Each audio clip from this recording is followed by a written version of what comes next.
Europe, the prayer times are only a couple of hours apart, and it's only November, so let alone December and January and a part of February.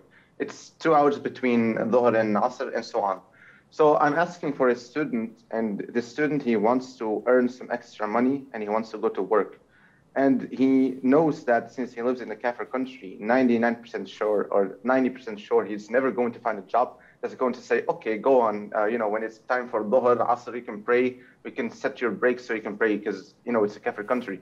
So is this student, if he does his best to ask for a break so he can pray on time, is he allowed to, if he knows he is not able to pray on time, is he allowed to still go for a job, but combine prayers? Or is he not allowed to work until the prayer times are more spread out, so until March and after?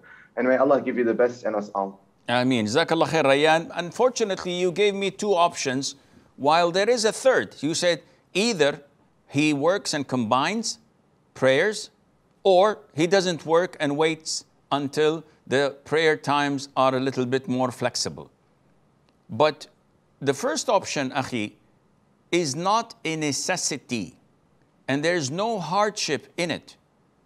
Because the Prophet ﷺ, as we know from the hadith of Ibn Abbas, may Allah be pleased with him and with his father, that he combined between dhuhr and asr and between maghrib and isha when he was not traveling nor there was rain.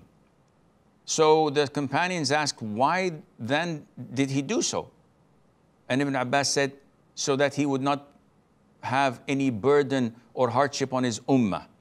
Scholars explain this because we cannot understand it for ourselves. We have to go and check with the scholars.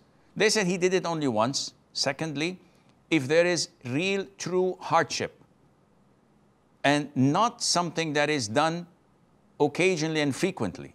So in November, maybe December, maybe a little bit earlier, you find yourself that I have very little time, let me combine. And this is every single day. No, this is not a form of hardship. And there is a third option to what you had mentioned. This third option is that you, unlike what most people think, you live in a kafir country. Some people say, we have to go and pray in the masjid. That will take half an hour of your working schedule. And if it's 2 prayers, this is a full hour.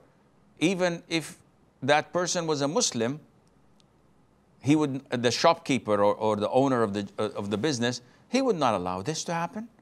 So you can have a win-win by praying on time in the office or in the shop, at work. And that would take maybe 5 minutes, 6 minutes at most. And you don't have to ask for permission.